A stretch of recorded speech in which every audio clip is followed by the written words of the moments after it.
చంటి అయితే చంచలమ్మ రూమ్‌లో నుంచి బయటకొచ్చేస్తూ ఉంటాడు. ఇక సింధూర అయితే "ఏండి ఎందుకండి ఇప్పుడు కిందకి దిగుతున్నారు?"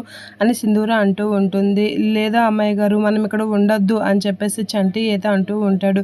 "ఏమైందండి మీకు బానే ఉంది కదా! ఎందుకు కిందకి దిగారు?" అని సింధూర అనేసరికి "మనం ఇక్కడ ఉండొద్దు మన ఇంటికి వెళ్ళిపోదాం" అని చెప్పేసి చంటి అయితే అంటూ ఉంటాడు సింధూరతో. అలా అనేసరికి "ఎక్కడికిరా వెళ్ళేది?"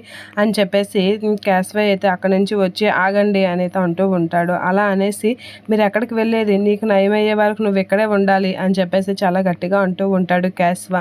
"నువ్వు ఏమైనా ఇచ్చేస్తున్నావా? మమ్మల్ని అంత ఎర్రివాళ్ళలా చూస్తున్నావా?" అని చెప్పేసి అంటూ ఉంటాడు. ఇక క్యాస్వా ఆడిన మాటలకి షాక్ అవుతూ ఉంటాడు చంటి. "మీ అమ్మ నిన్ను బ్లడ్ ఇచ్చి కాపాడుకుందిరా.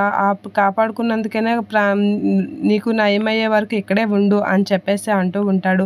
ఇక సింధూర అయితే అలా చూస్తూ ఉంటుంది చంటి వైపు. చంటి కూడా చంచలమ్మ వైపు అలా చూస్తూ ఉంటాడు. ఇక చంచలమ్మ అయితే చాలా బాధపడుతూ ఉంటుంది చంటి ఇంట్లో నుంచి వెళ్ళిపోతానన్నందుకు.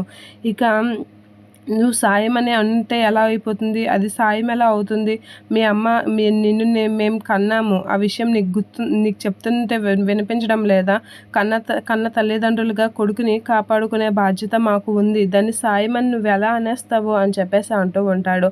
అలా అనేసరికి క్యాస్వై చంటి అయితే అలా చూస్తూ ఉంటాడు. "మీ అమ్మ నీకు బ్లడ్ ఇచ్చి నిన్ను కాపాడుకొని ఇంట్లో పెడితే నువ్వెంచి మీ ఇంటికెళ్ళిపోతానని సింపుల్‌గా అనేస్తావా?" అని చెప్పేసి అనేసరికి చంచలం అయితే చాలా బాధపడుతూ ఉంటుంది. ఇక క్యాస్వై అయితే అలా చంటితో మాట్లాడుతూ ఉంటాడు. ఇక క్యాస్వై ఆడిన మాటలకి చంటి అయితే చంచలమ్మ వైపు చూస్తూ ఉంటాడు. ఇక చంచలమ్మ అయితే చాలా బాధపడుతూ ఉంటుంది చంటి చేసిన పనికి. అలా చూస్తూ ఉండిపోతూ ఉంటుంది. వాళ్ళిష్టం అన్నట్లుగా చెప్తూ ఉంటుంది చంచలమ్మ. ఇక క్యాస్వై కూడా అలా చూస్తూ ఉండిపోతాడు.